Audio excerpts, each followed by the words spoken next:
Hey guys, welcome back. Today's video is 30 products for women over 30.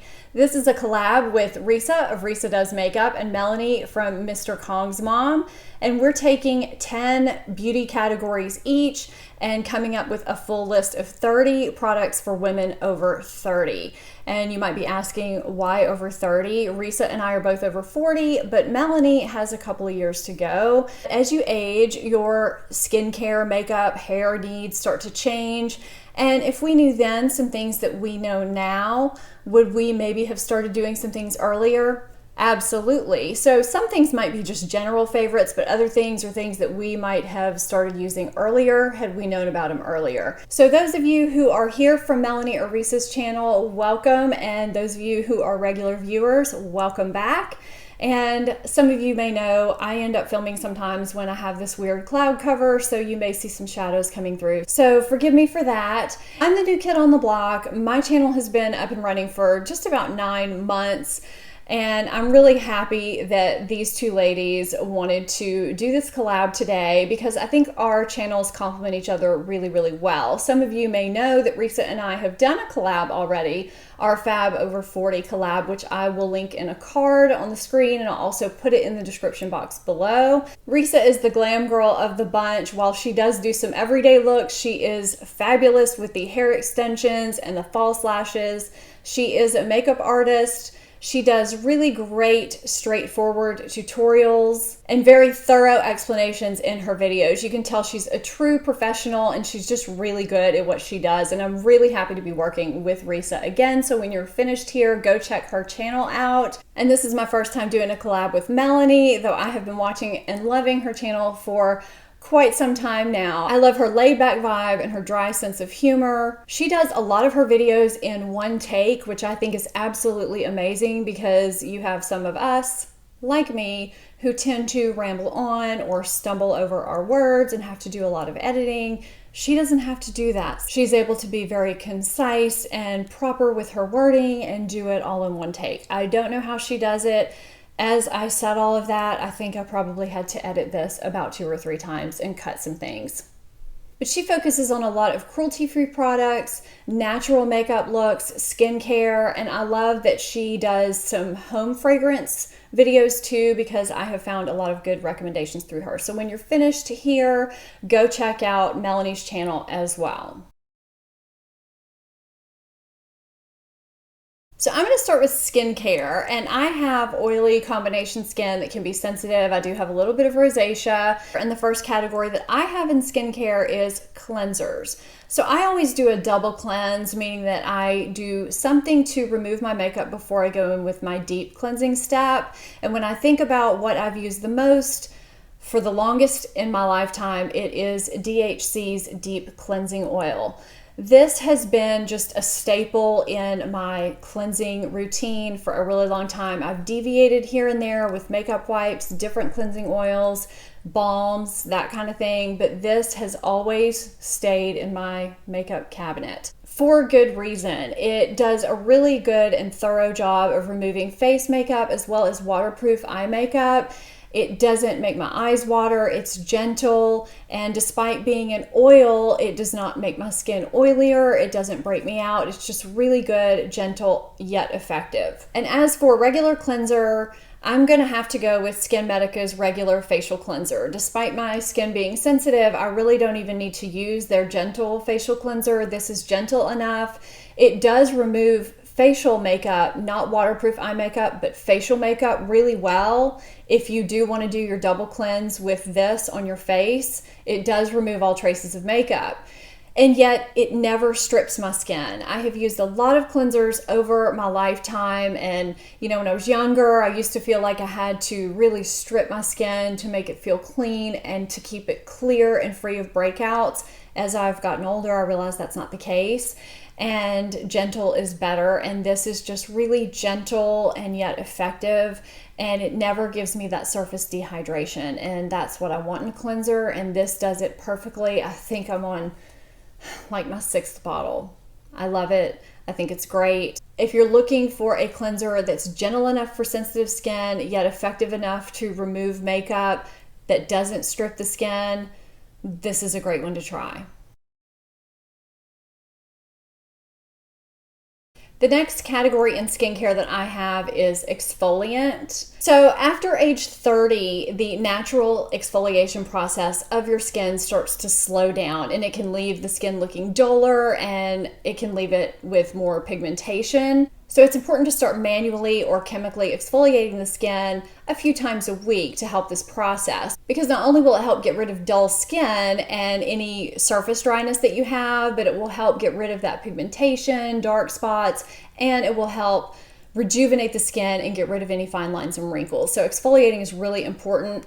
So for manual exfoliation, I have found just a gem that I have been loving. I've talked about it before, and it's this Biore baking soda scrub, and it's actually in powder form. I keep this in my shower so it looks kind of gross. You pour a little bit of the powder into the palm of your hand and let the water activate it, and just put it on your face and scrub. And I think it's great, inexpensive. It works really, really well. And for chemical exfoliants, one time a week, I'll use the Pixie Skin Treats Glow Tonic, which everybody seems to know about already, but I love it. It's a 5% glycolic acid, and I just need it once a week. I don't need to use it any more than that, but I'll just swipe this over my face after I cleanse, and it's got a nice little tingle to it, but it never affects my sensitive skin in any harmful way. The other chemical exfoliant that I use and love is Sunday Riley Good Jeans, along with everyone else that's ever tried it. I feel like it's fabulous. It's expensive. I always get it when it comes around twice a year on sale at Sephora because it's pricey. However, I didn't do it this year because I'm going to try the 5% lactic acid from The Ordinary, but I use this twice a week as well. Love it. I think it's great. I have seen noticeable differences since I started using this. Good stuff.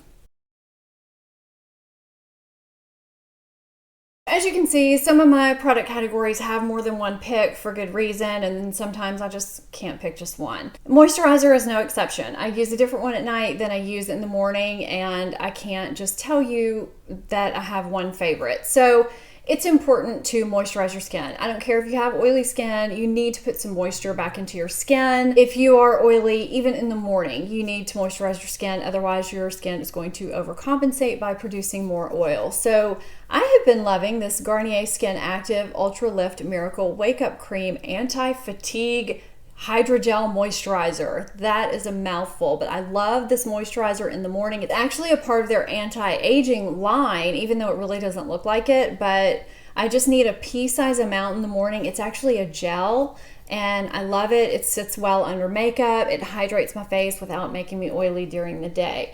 At night, I like your basic cheap Vanicream light lotion. There's a cream. That's not it. It's the lotion, and I find that it is just free of anything that's bad for your skin. It's dermatologist recommended. My son used this when he was having skin issues. It's just really great for sensitive skin, for acne prone skin, for any kind of skin. I find that it's got enough moisture in it when my skin is going through a really dry phase, but it never makes me overly oily. And before I was using this in the morning, I was also using this for the daytime. So I've used it morning and night. I still use it at night. I think it's great. And at night, I do mix in a facial oil with it, marula oil or maracuja oil, either one. For extra moisture, a facial oil can help really balance the skin and leave it less oily during the day, even if you are oily in combination. So that is something else you may want to add into your routine if you are oily combination or dry. My first makeup category is foundation/primer. So I'm tackling both categories in one. For primer, I went for years without using one because I tried a couple that really didn't work for me, and I assumed they were all horrible for my skin. If you're like that, I would highly suggest getting some samples of some primers and trying again, because there's a primer out there that works for everybody, I feel like, and it may not be the one that you think it's going to be, but I really feel like a good primer can help foundation last longer and look better on the skin. My primer of choice that I always end up going back to is Hourglass Veil Mineral Primer for oily combination skin. This just sits beautifully. It really helps any foundation look better, last better, and it helps keep my oily T-zone in check longer. I only have the travel size because I ran out of the full size a while back, and I switched to another primer, which I do really like, but I do have a full size on the way because I really just need to keep this in my life, and my travel size is about down here. I just love this stuff. I think it's great. I think having 3 types of foundation is what anyone needs: a medium to full coverage, a light to medium coverage, and a powder foundation. So for medium to full coverage, I have 2 picks. Estee Lauder Double Wear. I'll link my video to how to apply this without looking cakey. If you've had issues with that, there is a way to apply it where you can get just medium coverage that looks beautiful, not cakey at all. And my second pick is Tarte Rainforest of the Sea. I think this is gorgeous. It looks less matte than this, and it's just beautiful. And it's long wearing. I've been wearing this quite a bit lately, and I just love the way this sits on my skin. It also has skincare properties in it, which I think is wonderful, especially if you're wearing something on a somewhat daily basis. So some of you may find my light to medium pick a little controversial because it does have full coverage in the title. It's CC Plus, Your Skin But Better cream. But if you apply it with a brush and use small amounts, or if you use a damp beauty blender, you can get really nice light to medium coverage, and it has SPF 50 in it. I just think this is beautiful, and I went for years without trying it because I thought it was going to make me an oily mess, and it's gorgeous. It gives a really nice skin looking finish on the face. I think it's a beautiful, beautiful foundation, and I do plan to get a full size because when I tried it, I got the small size, and I really want the big size. And my pick for powder foundation is Too Faced Cocoa Powder Foundation. This is really nice on oily combination, normal skin. It may work well on dry skin, I'm not quite sure. I just think it sits beautifully on the skin, it wears well, it lasts on the T-zone, and when it does start to show shine, it doesn't break up and look patchy. My next makeup category is blush. I think everyone needs that one blush that goes with every look they have, whether it's cool or warm toned, whether it's full coverage glam or everyday casual. You can throw it in your travel bag and have it go on a trip with you and have it be the one blush you have. It's just super flattering. It looks great no matter what you do, what you wear. My pick is completely underrated, and I've talked about it before. I'm sure some of you know what it is. It's Cargo Tonga. It does not look like anything in the pan. It looks like just a medium dusty pink or a light dusty pink, but on the face it just comes alive. It looks gorgeous, and some of you have seen it on me and have asked what blush I was wearing. This is it. It looks beautiful on light to medium skin tones. That's my blush.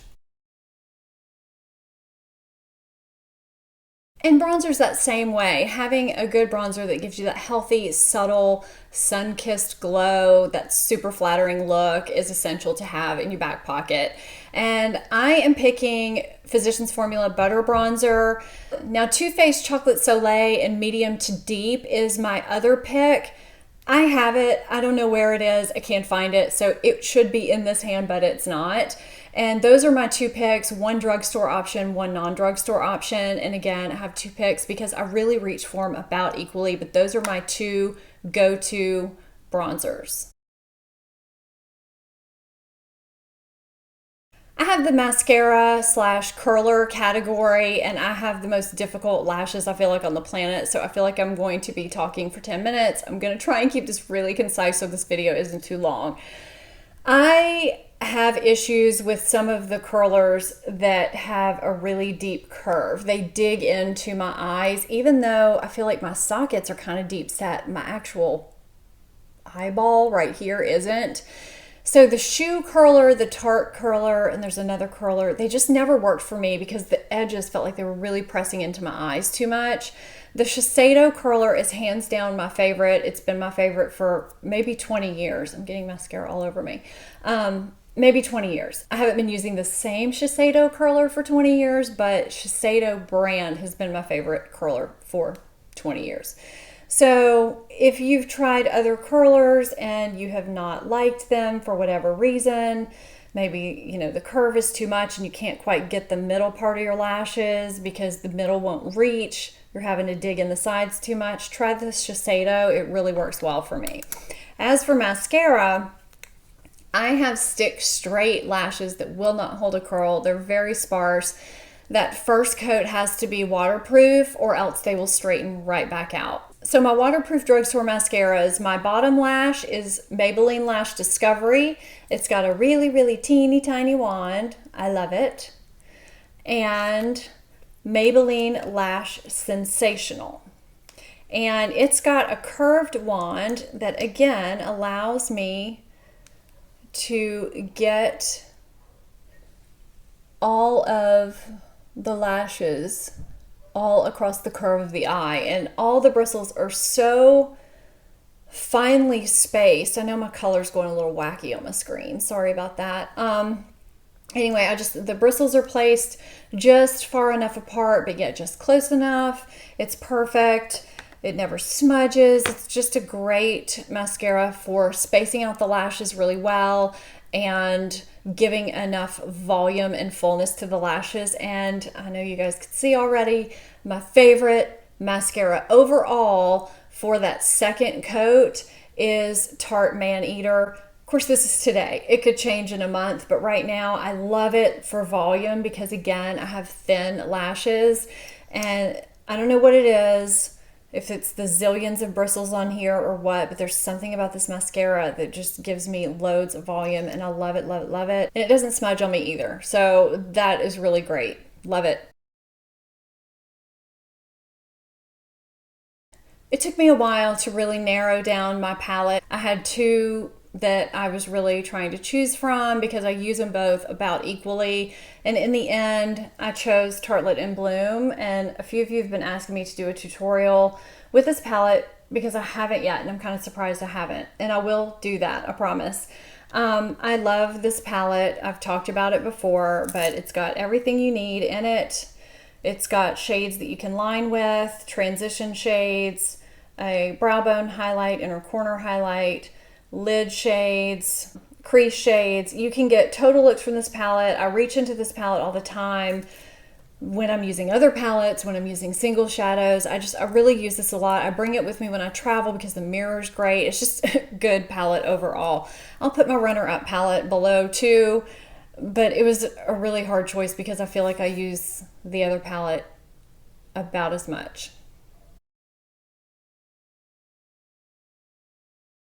So my next category is hair styling products. I'm going to link a few videos down below that show how I've been styling my hair lately and elaborate a little bit more on the products, and I may be able to put it in a card up here too, because it'll take too long in this video. I can't really talk about styling without talking about protecting my hair, and I love the Briogeo Rosarco Blow Dry Perfection and Heat Protectant Cream. I love getting this step of heat protectant out of the way while my hair is wet before I go into the dry styling, and it does a really good job. I've noticed a difference in my hair since I've started using this. It's lightweight, it doesn't weigh my hair down. And I can't talk about styling without mentioning Second Day Hair and my favorite dry shampoo, Living Proof Perfect Hair Day. It's just hands down my favorite dry shampoo. It actually cleans hair, eliminates oil, sweat, and odor. It really does that. It really cleans the hair and you can tell. And it doesn't last just the morning. It gets me through the day and it smells good. It doesn't give me the white cast on my clothes. I love this stuff forever and ever. I love it. I think it's great. If you've watched my channel before, you know how much I love these two things. And these are products that I use when my hair is dry. The Living Proof Full Dry Volume Blast and the Living Proof Amp. These are both volumizers. The Full Dry Volume Blast goes at the root and the amp goes through the links of my hair because I have very fine hair, and to get any volume that lasts somewhat long is very difficult, and both of these do it without leaving my hair gritty or making it feel like it's coated with anything. They're just really, really good products that I would recommend to anybody. My last and final category is supplementation, which could go on for days. Obviously, if you haven't started a supplement routine, in your 30s, it's time to start, because vitamins and nutrients, they deplete. We don't always get everything we need from our food. Sometimes we do. I think my doctor told me vitamin B is one that you pretty much will get from your food, but most everybody is deficient in D3. So a good place to start is to find a good multivitamin that doesn't make you feel nauseated. I know there's some I can't take because they make me feel nauseated. But start there. Another place to start is to find a good probiotic, a good D3 supplement, and a fish oil. Visit your doctor, get some testing, figure out if your levels are okay. But you really need to do this for your own health, and of course figure out what you personally need. But I am going to share with you my probiotic of choice because it's actually made a difference in the way I feel and bloating throughout the day and all that kind of thing. And it is the probiotic pearls. They have one that I think is a maximum strength, and I like those too.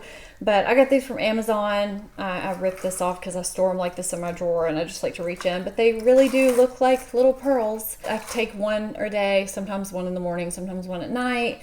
But I really do notice a difference when I take them. And that's it for my 30 must-have products for women over 30. I hope you enjoyed the products that I recommended, and I hope you enjoy what Risa and Melanie recommend. And please go check out their channels if you haven't. I definitely think we all bring something different to the table in terms of course, products, because we all have different categories, but just our channel styles and things that we do in general.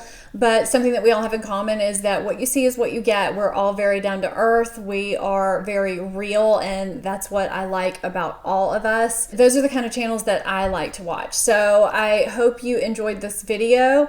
Thank you so much for watching. And again, if you are visiting here from Risa or Melanie's channel, thank you so much. And I hope that you subscribe and come back. And if you are a regular subscriber, thank you so much for watching. If you are not following me on my social media, I'll put that on the screen. I'm very active on Snapchat, Instagram, and Twitter. And I'll also put that down below. I will see you guys next time. Bye-bye.